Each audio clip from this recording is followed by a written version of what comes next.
premières analyses menées par la police scientifique font apparaître la trace d'accélérants de combustible. Il pourrait donc s'agir non seulement d'un acte volontaire, mais aussi antisémite. Nous sommes en ligne avec le Rav Yehiya Layani et son épouse, Batsheva Layani. Bonsoir à tous les deux. Merci d'avoir accepté de témoigner sur i24 News. Racontez-nous d'abord ce qui s'est passé ce samedi 5 juillet. Alors, ce qui s'est passé, c'est que moi, personnellement, j'étais à la synagogue. Donc, il était 1h de l'après-midi et on faisait un kidouche pour remercier Akadosh Baruch Hu, l'Éternel, d'avoir sauvé mon fils d'un accident. Bon. Alors, et on voulait absolument que toute la famille participe. Et Madame Layani a insisté que tous les enfants qui étaient à la maison, on n'est pas très loin de la synagogue, nous rejoignent à la synagogue. C'est la première fois que ça m'arrive parce que j'avais ma fille de Miami qui était là, qui avait le décalage horaire, elle est arrivée donc elle était avec ses enfants, mon autre fille qui avait donc un bébé. Et généralement, quand il y a un kidouche ou une soda à la synagogue, je laisse chacun faire comme il veut. Mais cette fois-ci, je ne sais pas pour quelle raison, en sortant, je leur ai dit, je vous en supplie, cette fois, ce Shabbat, j'insiste absolument à ce que toute la famille soit présente. Et je suis revenue en arrière après avoir fait déjà la moitié du parcours pour aller à la synagogue. Je suis revenue en arrière et je leur ai dit, vraiment, j'insiste énormément. Les enfants m'ont dit, OK, maman, on y sera. On dormira plus tard dans l'après-midi.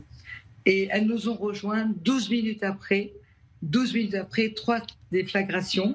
Et 12 minutes après qu'ils ont quitté la maison. Qu'elles aient quitté la maison, effectivement, voilà. 3 déflagrations et voilà, ça a été une catastrophe. Et bien évidemment, quand elles sont arrivées à la synagogue, personne n'en savait rien. Ce sont des voisins qui sont venus nous avertir. Et la première question qu'ils ont demandé, est-ce que toute la famille est là ? Et on s'est tous regardés sans comprendre de quoi il s'agissait. Et là, malheureusement, on a compris que la situation était extrêmement grave.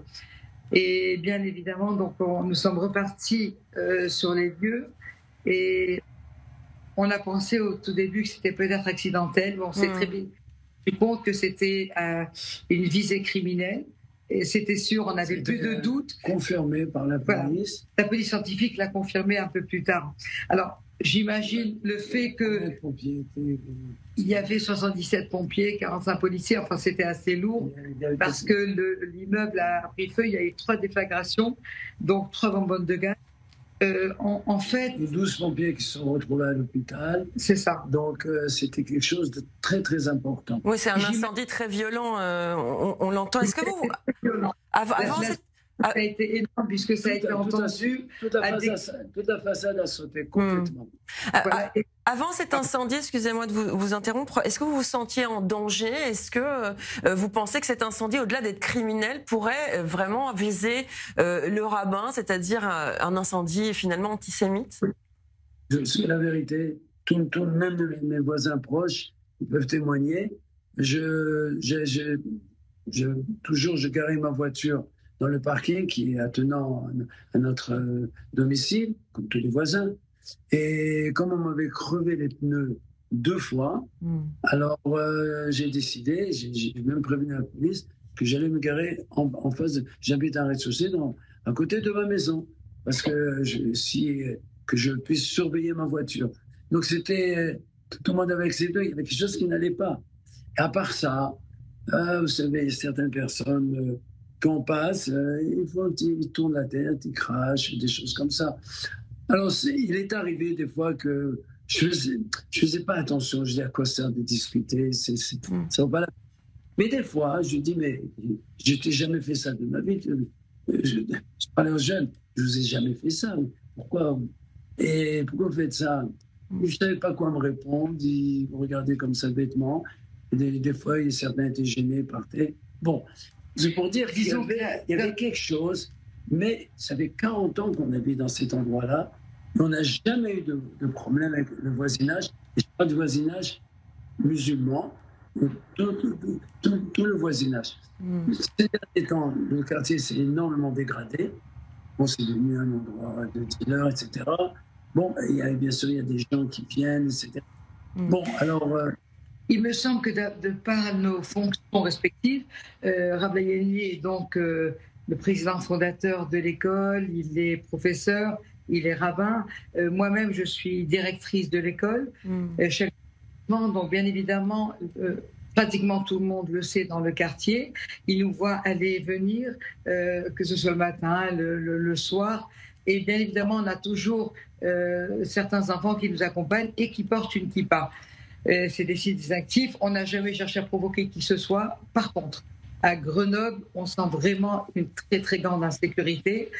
Pas seulement à Grenoble, un peu dans toute la France, mais nous, en ce qui nous concerne à Grenoble, vraiment, on ne se sent pas sécurisé, surtout depuis le 7 octobre.